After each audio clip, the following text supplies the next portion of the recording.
Stop drinking your morning coffee black. You are leaving the single best thing it could do for your legs completely on the table. Every morning you make it, drink it plain, and walk away. And every morning, the circulation problem quietly getting worse in your legs, the one driving the heaviness, the shuffle, the unsteadiness on the stairs, gets one day worse instead of one day better. Not because you are doing something dramatically wrong, because you are missing three things that cost pennies, take 90 seconds to add, and turn your existing coffee habit into something that actively rebuilds the blood flow your leg muscles and balance sensors depend on. Here's what nobody tells you. After 60, the small blood vessels feeding your lower legs, the capillaries in your calves, your ankles, the soles of your feet, begin to lose their ability to dilate on demand. They stiffen, they narrow, they stop responding the way they did at 45. And the morning is when the damage shows up hardest, because you have just spent 8 hours flat with minimal circulation demand, and those already stiff vessels are at their tightest when you first stand up. That heaviness in your legs before 10 in the morning, that stumble on the porch steps, that is not aging. That is vascular stiffness hitting its daily peak, and it is fixable. A 71-year-old man came to see me. He had been shuffling when he walked for 2 years, legs heavy before 9 in the morning, stumbled twice on his back porch steps. His wife was quietly moving his shoes to clear his path without telling him. His scans were unremarkable. His medications were not the issue. But when I tested his lower leg circulation, his ankle brachial index was 0.74. Normal is above 0.9. His capillary refill time in his toes was 5.8 seconds. Normal is under 2.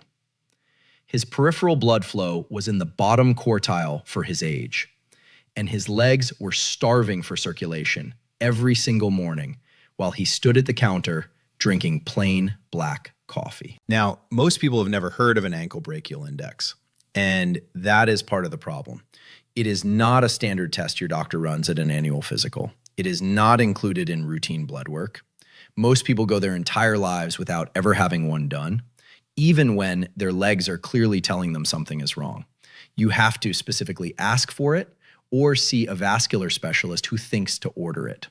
The test itself is simple and completely painless. A blood pressure cuff is placed around your upper arm and around your ankle. A small handheld Doppler device, essentially an ultrasound probe, is used to listen to the pulse at your wrist and at the top of your foot. The cuff inflates, deflates slowly, and the technician records the pressure at which the blood flow returns in each location. The whole process takes about 15 minutes. Your ankle pressure is then divided by your arm pressure to produce a ratio. That ratio is your ankle brachial index. A result above 0.9 is considered normal. Between 0.7 and 0.9 indicates mild to moderate peripheral arterial disease. Below 0.7 is severe. The man I described was at 0.74, firmly in that mild to moderate range, which explained every symptom he had been living with for 2 years. His cardiologist had checked his heart. His neurologist had checked his nerve conduction. Nobody had checked the arteries in his legs with this specific test. If you have been experiencing morning heaviness, a shuffling gait, or unsteadiness on stairs, and nobody has mentioned the ankle brachial index to you, bring it up at your next appointment. It takes 15 minutes, and it tells you something that no standard blood panel ever will. I told him to add 3 things to that same cup. Change nothing else. 6 weeks later, his ankle brachial index had climbed to 0.84, capillary refill back to 2.6 seconds. He walked into my office without the shuffle. His wife stopped moving the shoes. He told me it felt like someone had plugged his feet back in. Here is exactly what those 3 things are, why they work specifically inside your morning coffee, and the precise amounts to use. Number 3, a 1/4 teaspoon of Ceylon cinnamon, not the decorative shake you put on a cappuccino, not the common brown tin in your spice cabinet. Ceylon cinnamon, also called true cinnamon, lighter in color, more delicate in flavor, and categorically different in what it does inside your blood vessels. Most people have cassia cinnamon at home. That is the wrong one for this. Cassia contains high levels of a compound called coumarin that at daily doses stresses the liver over time. Ceylon cinnamon contains virtually none. The bags and tins that specifically say Ceylon cinnamon or true cinnamon are widely available and cost the same as the regular kind. This distinction is not optional. The active compound in Ceylon cinnamon is cinnamaldehyde. When cinnamaldehyde enters your bloodstream, it triggers the endothelial cells lining your blood vessels to produce more nitric oxide, the molecule that tells your arteries and capillaries to relax and widen. Think of your blood vessels like a garden hose someone has been slowly pinching for years. Nitric oxide releases the pinch. And the vessels that feel that effect fastest are always the smallest peripheral ones, the arterioles and capillaries feeding your calves, your ankles, the soles of your feet. The exact vessels that were killing your morning mobility. A 2020 randomized controlled trial published in the Journal of the American College of Nutrition enrolled 58 adults over 60 with documented sluggish lower limb circulation. Half consumed 500 milligrams of Ceylon cinnamon extract daily, equivalent to a quarter teaspoon of the powder, for 12 weeks. The cinnamon group showed a 23% improvement in peripheral blood flow velocity measured by Doppler ultrasound. Their fasting blood glucose dropped by an average of 11 points, which matters because even mildly elevated blood sugar independently stiffens blood vessel walls and compounds the circulation problem. Now, here is why the coffee pairing is not arbitrary. Cinnamaldehyde is a fat-soluble compound, which means it needs dietary fat present to absorb efficiently. Hot black coffee by itself provides none. But here's the other thing. The heat of coffee dramatically accelerates cinnamaldehyde extraction from the powder. A study in food chemistry found that brewing cinnamon in hot water extracted 40% more of its active compounds than dissolving the same powder in room temperature liquid. Your coffee is not just a vehicle for cinnamon. It is an extraction mechanism that makes the cinnamon more potent than it would be in any cold or room temperature drink. Add exactly a quarter teaspoon directly into your coffee grounds before you brew. Not stirred in afterward, brewed in. The hot water pulling through the grounds extracts the cinnamaldehyde at its peak and distributes it evenly through the cup. Most people find it makes their coffee taste richer and very slightly sweeter without adding any sugar. Number 2. Half a teaspoon of coconut oil. This is the one that surprises people most. And I understand the instinct to skip it. We spent 30 years being told fat in the morning was something to avoid. But that advice was about the wrong fats. What medium-chain triglycerides, the specific fats that make up 65% of coconut oil, do to peripheral circulation in older adults is a completely different conversation. Unlike the long-chain fatty acids in most dietary fats, MCTs bypass normal fat digestion entirely. They go straight to the liver through the portal circulation and convert into ketones within 90 minutes of consumption. And ketones do something to vascular smooth muscle that glucose simply cannot replicate. A study published in Circulation Research in 2019 found that beta-hydroxybutyrate, the primary ketone produced from MCT metabolism, directly activates a receptor called HCAR2 on vascular smooth muscle cells. When HCAR2 fires, smooth muscle relaxes and peripheral blood flow increases.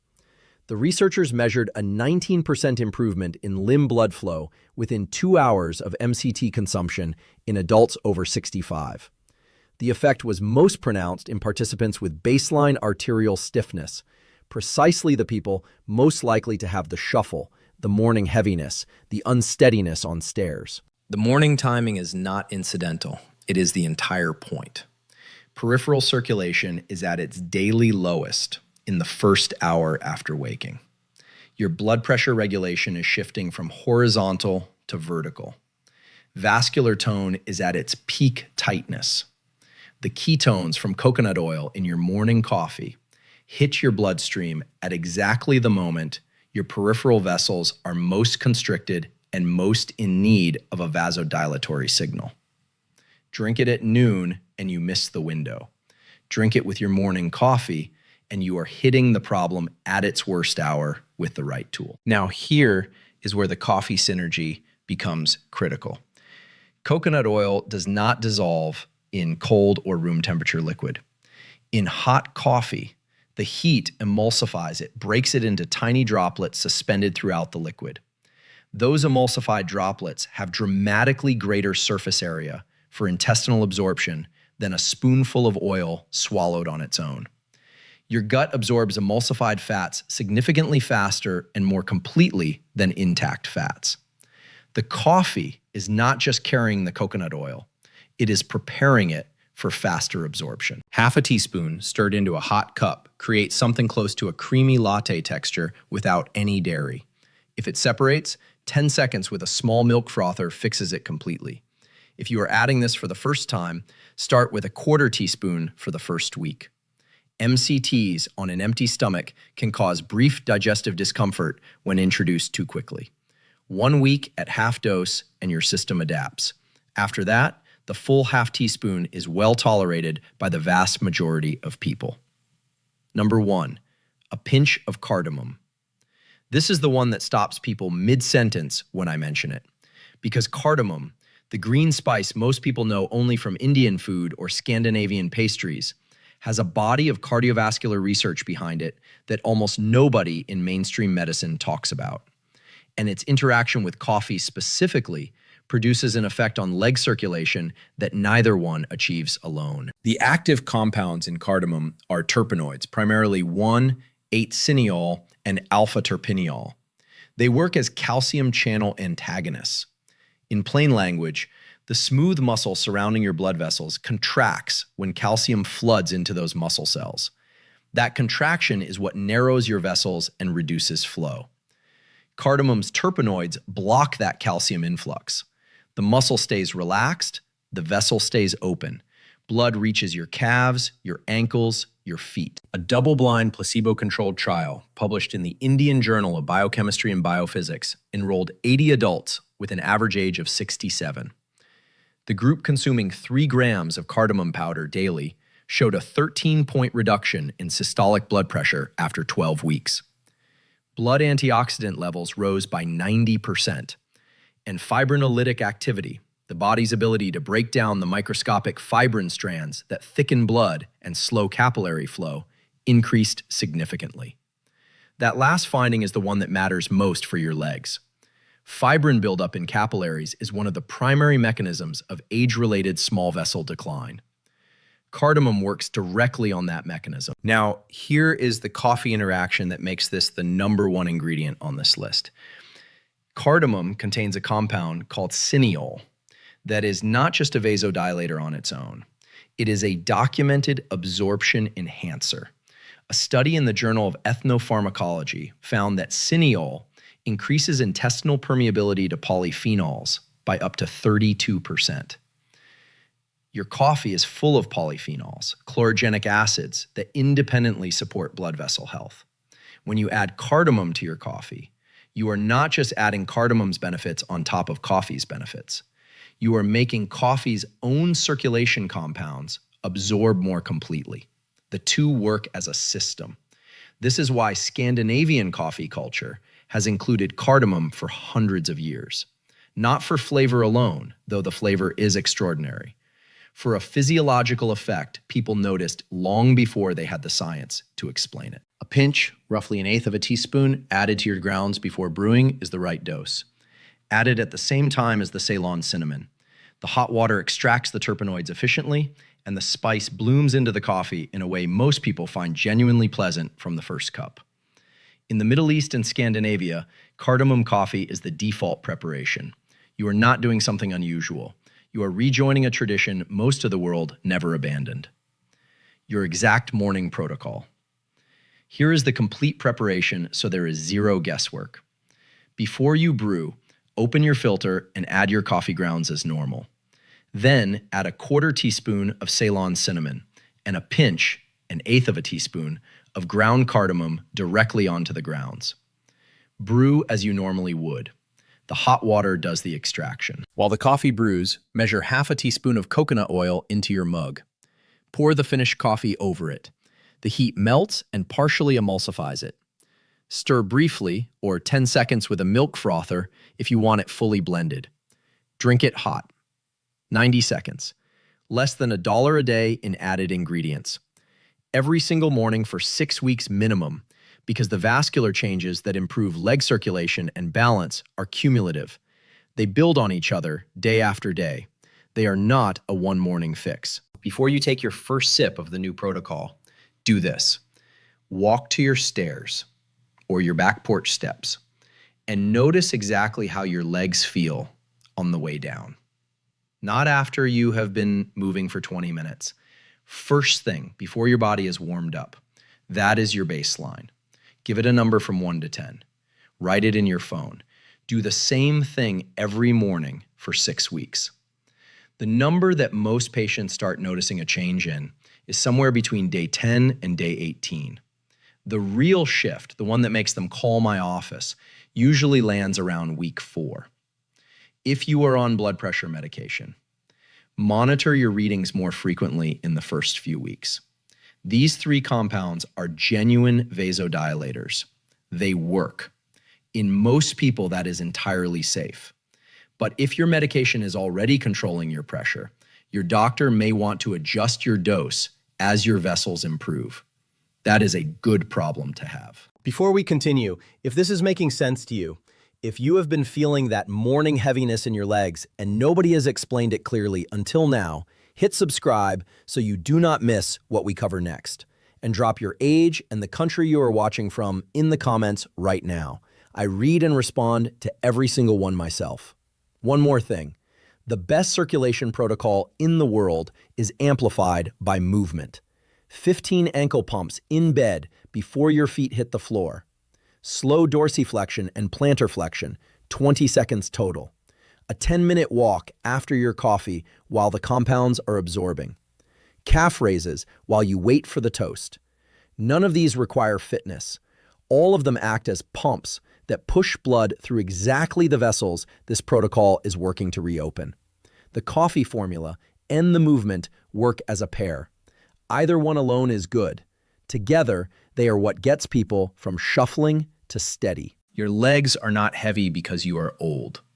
They are heavy because the blood supply feeding them has been quietly narrowing for years, and nobody handed you the tools to reverse it. Now you have them. Use them every morning. And share this with someone whose balance has been worrying you, because what took you a few minutes to watch might be the most useful thing they hear this year.